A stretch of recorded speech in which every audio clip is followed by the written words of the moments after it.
ভিডিওটা ভালো লাগবে। দেখুন এই কচুরলতি আমি নিয়েছি।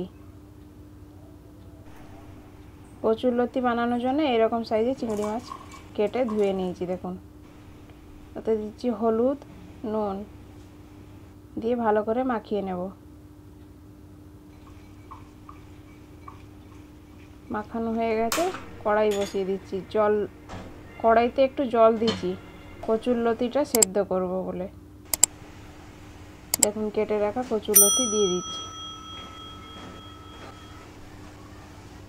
কচুরলতিতে একটু নুন আর হলুদ দিয়ে ভাপিয়ে নেবেন, হালকা করে ভাপিয়ে নেবেন যাতে গলা কুটকুট করবে না।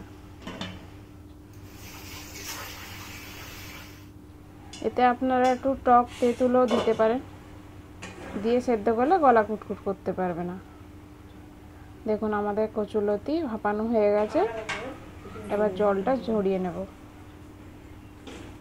কড়াই বসিয়ে সর্ষের তেল দিচ্ছি। তেলের মধ্যে চিংড়ি মাছগুলো ভেজে নেব। দেখুন চিংড়ি মাছগুলো ভাজা হয়ে গেছে, এবার তুলে রাখবো। চিংড়ি মাছের ভাজা তেলে 5 ফোড়ন, কাঁচা লঙ্কা আর দুটো তেজপাতা দিয়ে দিচ্ছি। এতে কাঁচা লঙ্কা দিয়ে বানাবেন, লঙ্কার গুঁড়ো দিলে খেতে ভালো লাগবে না।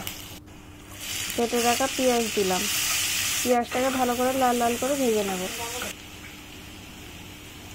পেঁয়াজেতে একটু নুন দিলাম যাতে পেঁয়াজটা তাড়াতাড়ি সেদ্ধ হয়ে যায়।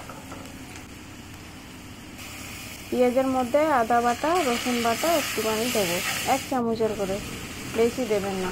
আপনারা চাইলে আদা জিরে বাটা দিয়েও করতে পারেন। ওতে দিচ্ছি হলুদ গুঁড়ো।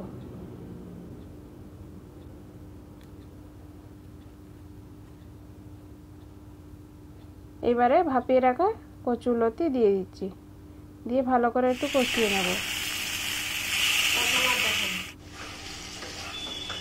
দেখুন কষিয়ে নিয়েছি, এবার ভেজে রাখা চিংড়ি মাছ দিয়ে দিচ্ছি। চিংড়ি মাছটা দিয়ে আরেকটু ভালো করে কষাবো। কষানো হয়ে গেছে, এবার দিচ্ছি 1 চামচের মতন চিনি। এবার জল দিয়ে দিয়েছি, দিয়ে ঢাকা দিয়ে দেবো, সেদ্ধ হয়ে যাবে যাতে।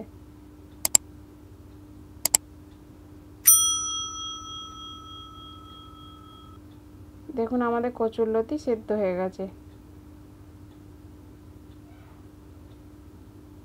আমাদের কচুরলতি রান্না হয়ে গেছে, এবারে বন্ধ করে দেব। ভিডিওটা ভালো লাগলে লাইক করবেন, শেয়ার করবেন, সাবস্ক্রাইব করবেন। টাটা বন্ধুরা।